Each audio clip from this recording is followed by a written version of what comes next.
Now, this is my son Nolan. Now, Nolan is a senior in high school.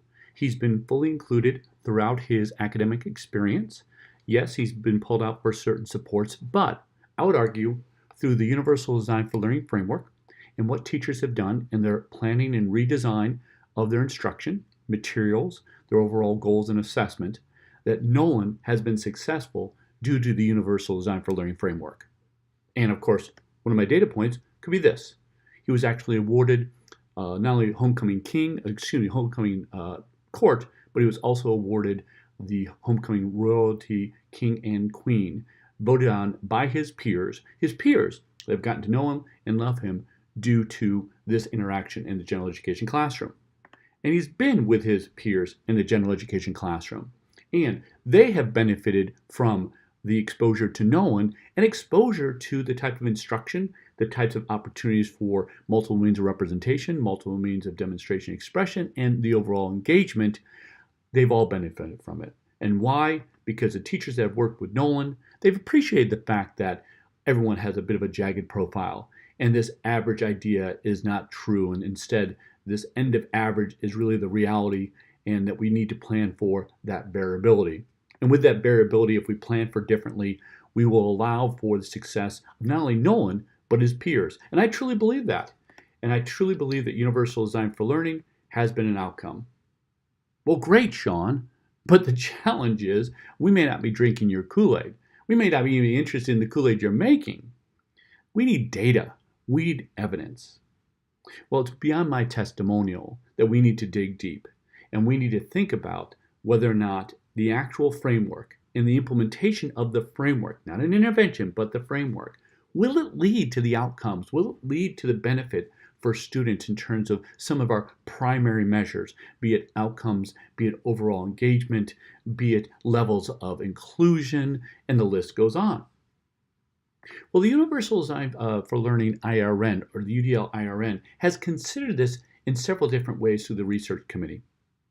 Now, particularly, the research committee has looked at various ways that we could measure the impact of the UDL framework as it's implemented into a classroom, across a building, across districts, and the like.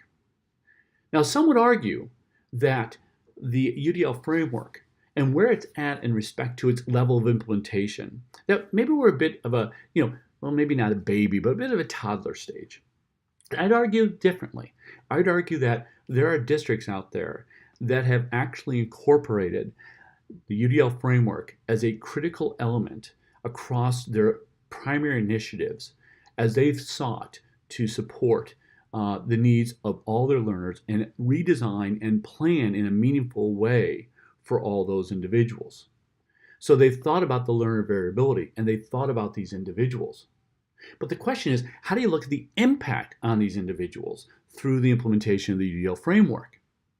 Well, the study we'd like to share via a TED Talk emphasizes the fact that we want to look at teachers, and we want to look at teachers in respect to their level of UDL implementation. Yes, we can measure that, and there's several different ways of measuring that.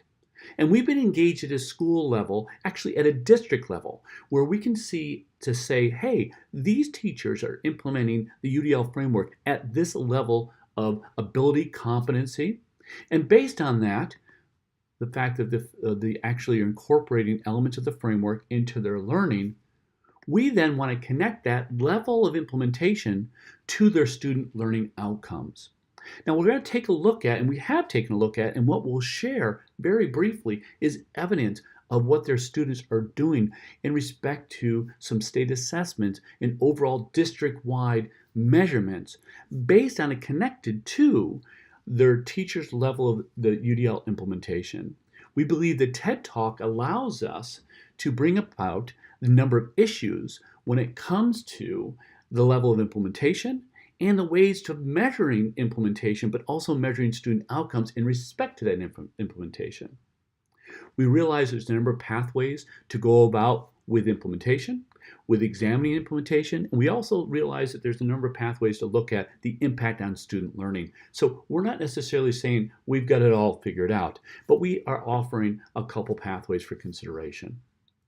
Of course, the overall presentation is focused on student outcomes, And we hope through this TED Talk, we can illustrate to district leaders, to teachers, and to other folks in the audience, including researchers, ways to potentially examine the level of UDL implementation and the success of that UDL implementation on student outcomes. Thank you for the consideration of this proposal.